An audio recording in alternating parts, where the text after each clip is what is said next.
We are back on the blue couches welcoming in Paul McMahon. He's the founder and CEO of KEVO Cold Brew Coffee Simplified. We can't wait to hear about this.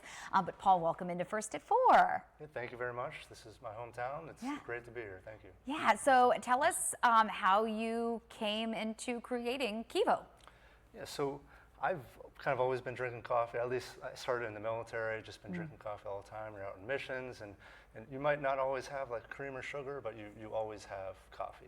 But I just never really enjoyed it black. I just drank it to kind of be camaraderie with the guys. But I just was kind of wishing there was something else. And then kind of got back, and I've been as a teacher, and then I had kids and a family, and I just needed that extra kick. I just wanted like a caffeine source, but not a big fan of hot coffee black. So cold brew, I really enjoy that. I bought it at the store one time, so smooth. I can drink it black. Man, this is amazing. Allows me to kind of be healthy. I don't need all that extra cream and sugar. Just really enjoyed it. But the problem with cold brew is right now you're limited on the way you can make it. Typically it requires like coarse grinds, which is just the same kind of coffee, but just a larger grind size. Okay. And it's like, why? Why do I need just this larger coffee grind to make cold brew? So honestly, I've been working on it for going on 4 years now, trying to figure out a way to make it work with just regular coffee. And we've done that. So, yeah. That's awesome. And so this is the actual like contraption here, right? That we're seeing on the table? It is. Okay. So there's two different brewers essentially. This is the K-Cup brewer. So it works with like 1 or 2 K-Cups. Oh, so you can use a K-Cup? Yeah, just a standard K-Cup. Okay. That's right brilliant. now, only K-Cups can do hot or iced coffee. And iced coffee is not cold brew because that's just hot that's been cooled down. So it still has the acidity and bitterness associated with that. Okay. So just plop a K-Cup in. There's over 400 different kinds. Drive it down. There's like a needle down there that pops it. You twist it, that cuts it.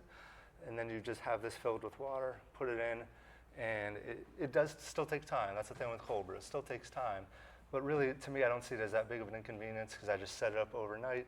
It brews over the night, or even the fridge or on the counter, and it's ready to go. So it's an overnight thing. That's about the time. Yeah, overnight. about an overnight thing. When Right you're on. sleeping, you got to stare there and watch it brew. But yeah, so 1 K-Cup, or if you want 2, you put 1 in there and 1 in there, and you can have a stronger version or the ability to mix and match flavors. So it's kind of like seeping like a tea almost, right? Yeah.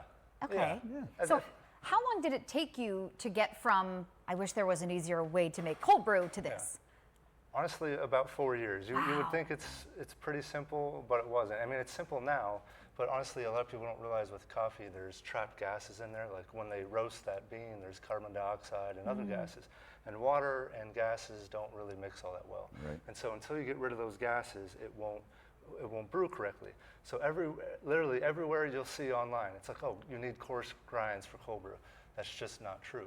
That larger grind just helps the gas to get out, but you don't need that larger grind. So what we've figured out, and this is what we're getting a patent on, these little kind of slits right here. Okay. Those allow the gases to escape while keeping the majority of the coffee in. Once you get the gases out, it will brew correctly. Okay. So that's what, and then like the whole size is for like the filtering, but it shouldn't have taken that long, but it took that long to figure it out. Sometimes it does, when you're trying to create something that's not already out there. I think a lot of people are probably watching and thinking, how do I get one?